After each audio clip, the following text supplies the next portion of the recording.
Good evening, everybody. Building a stronger bond with your dog. But first things first, a check to make sure it's working.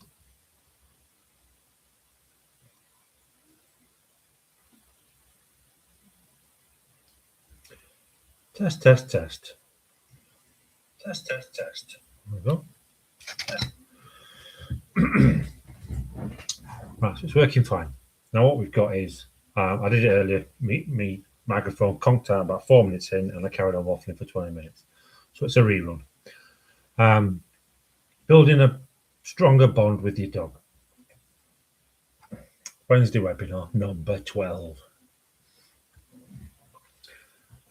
So welcome everyone. Good evening, good afternoon.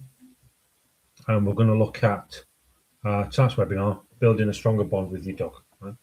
Now, a lot of people think that dog training is about commanding your dog. You shall do this.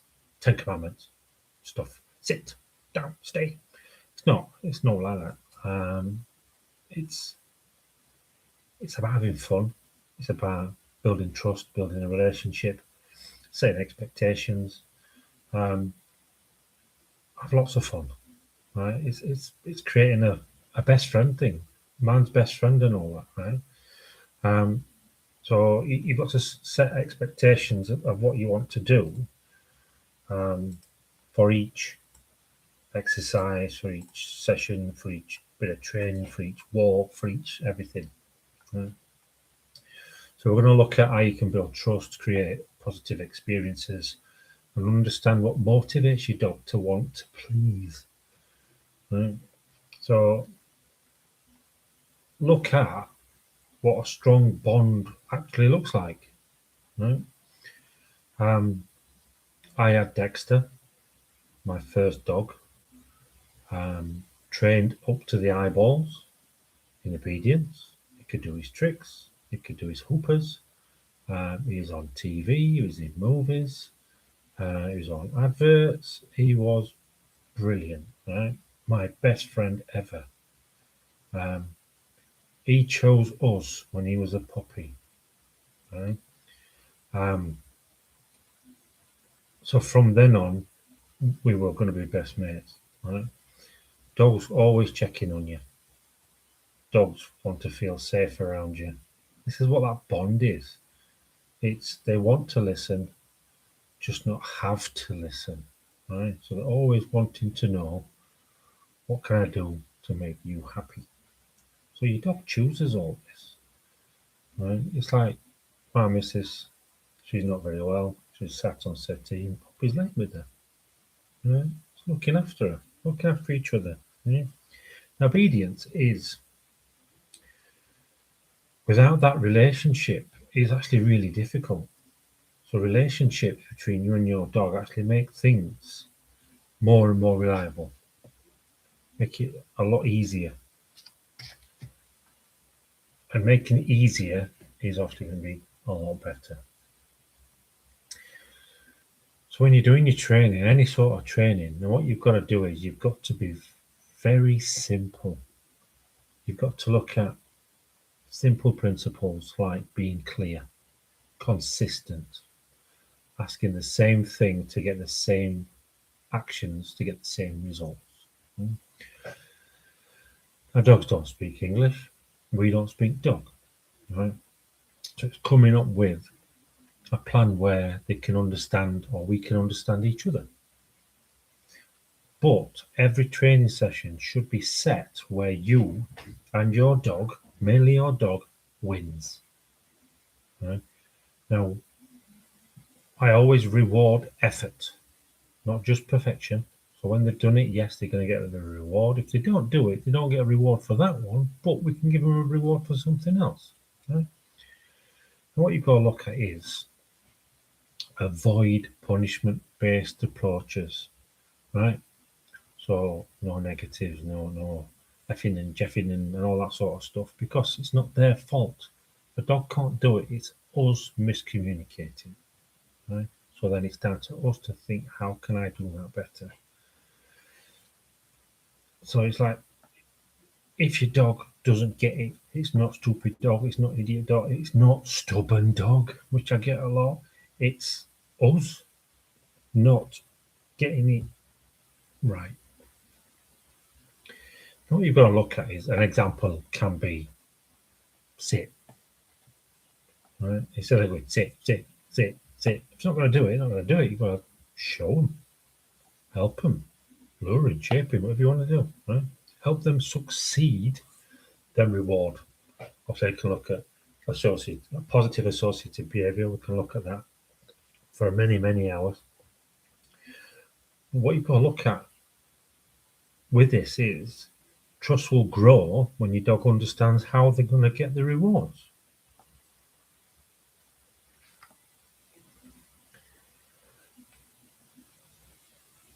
With all three of mine, you look at dogs. Dogs are family. They're not just dog. It's family, right? They're as best mates sometimes. They're enemies sometimes when we trip over them and worse than Lego sometimes. But what you've got to look at is bonding with a dog. It's not just while you're training. Because you're not training all the time. You might train for a couple of minutes a few times a day. Right? What about when you're walking? Let them sniff, right? Have a run round, right? Have a play. Right?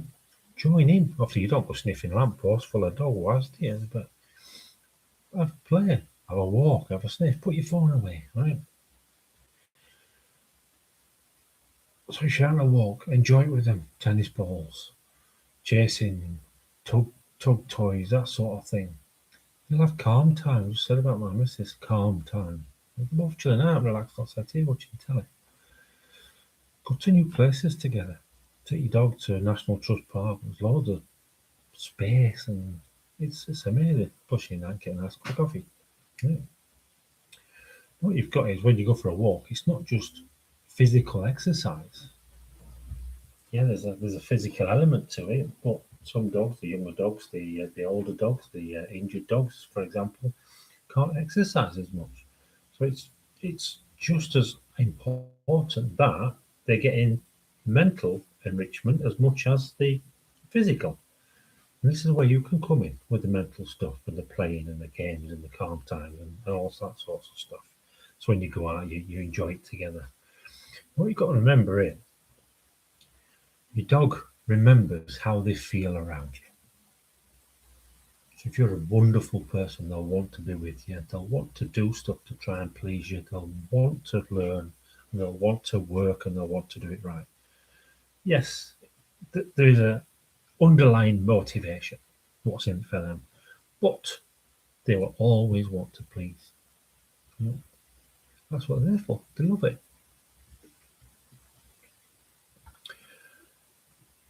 Yes, there's a motivation. What is your dog's motivation?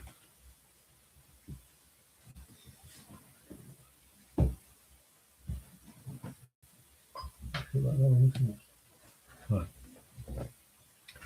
So what you've got to look at is what is your dog's motivation? Every dog's different. Little dogs, big dogs, small dogs, black dogs, white dogs, brown dogs, they're all different. Main motivations or motivators. Food. Food. Does your dog love eating? Offer your dog a cooked chicken with no bones in it. Because stuff it. Right? Toys. Favourite toys. Squeaky toys. Rope toys. Choker toys. Tennis balls. Yeah. Praise. Some dogs will love praise. Yeah, whatever you want to do, right? Some motivators might not be food, toys, or praise. Because when I talk about treats, I talk about edible, physical, and verbal. That's the food, the toys, the praise. But you've also got to look at a reward or a motivator for your dog. Might be where they are. Going to a lake, going to a beach, going to a dog park, going for a swim, going for a whatever. What you've got to look at is if you're not rewarding your dog with what they value, you're not really rewarding them. Recall, for example. Recall's a big one, and everyone wants to do a lot of recall training. Now, if you train and you're trying to train your dog and you're trying to get the recall, and every time they do it right, you give them a biscuit, a low value biscuit, they're going to go, well, this is motivating. I'm going to do this again. They're not. Now, change it. Instead of your bag of biscuits or whatever, chicken, favourite toy, tennis ball, football, squeaky, whatever, take out their favourite stuff. So if I offered your dog a gravy bowl or a chicken breast, what would it go for? 9 times out of 10. The motivation is there. Right? The motivation will drive behaviour. Remember that. Motivation drives behaviour. So it's like, it's the same as humans. What is our motivation? Think about it. What is in it for me? It's the same with our dogs. So other examples, any obedience can be rewarded mainly by food, by chicken, by whatever, right? Going on a walk, you can have you take a football with you. The park close to us, you go, you take your dogs, you take a football, pop, you're done. To love it, ball, ball, ball, ball, ball, having fun, Dad. Right? That is bonding, playing football, playing tennis balls, chucking, eating, having picnics together. It's all rewarding. Right? And it's loads and loads of fun. You get so much out of it. What you've got to remember is dogs are always wanting this. They're always wanting the food or the toys or the praise or a new environment. Yeah, it's spring, it's nearly April, and we'll soon be going to the seasides. Yeah. How much fun will that be? Yeah. Now when you're out and about, you don't have to be out and about, you can be in. You've got to look at like different games you can play with your dogs. Now different games can be engagement games. And a big one I do is name recognition. PNA, positive name association. Right? What's your dog's name? Say the name. As soon as they look at you, chuck some food. Chuck some chicken chuckers. Say your dog's name, they look at you, chuck them some food. Positive associative behaviour. Name ninjas. As soon as you say the name, their head spins round. Yeah. You've now got that attention. Right? That's good for recall, that's good for focus, that's good for a lot of stuff. Hand targets. You can have it like this. What's this? Which hand is it? Or you can have flat hands or like that. And it's your dog touches your hand to get reward. And that's a two-way thing. You just put your hand out to make it easy for them, and they get a treat. Now you can move your hands. You can go higher, lower, wider, up, right, left, and that builds that connection. It's a play thing. And it's great for like a little bit of foundation training. And they get fed. Playtimes. Well, I get asked a lot, how long is playtime?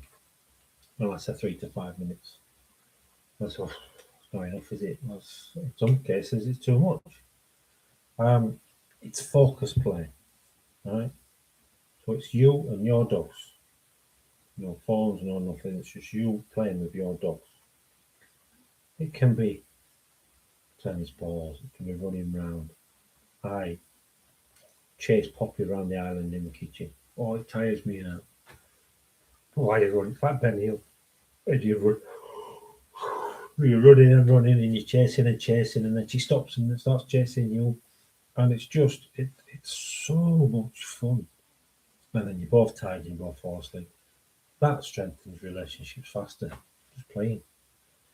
But it's just a lot of fun. There's lots and lots of things you can do to create that bond, no matter how old your dog is. What I want you to do is think about what's in it for your dog, not what's in it for you, and not what you want to get out of your dog, but what's in it for your dog. Right? It's not just about getting your dog to listen, it's about building that relationship that they actually want to listen to you. Focus on the trust, positive experiences, and motivation. Everything else is will or should become a little bit easier. Um, so just have fun, just play games. When you come to class, that's what we do. When you do private sessions, that's what we do. We go through so much chicken and cocktail sausages. It is so much fun. Build, focus, do things together with your dog. Take them to shops and all sorts of stuff. Yeah? What I want you to do is, even the positive name game, that's a very important one. Try that. Try it now. The hands, touching the hands, you can do it inside, outside. That's where your 3Ds becomes more of an issue. You can do it inside, outside, back garden, front garden, upstairs, downstairs, whatever you want. So let me know how it works. But what you've got to remember is it's not stricter training, it's a stronger relationship. That's it for me. So what I want you to do is have fun, play, have fun, eat some chicken, train together. And I'll see you all next week. Thanks for joining. Cheers. Bye bye.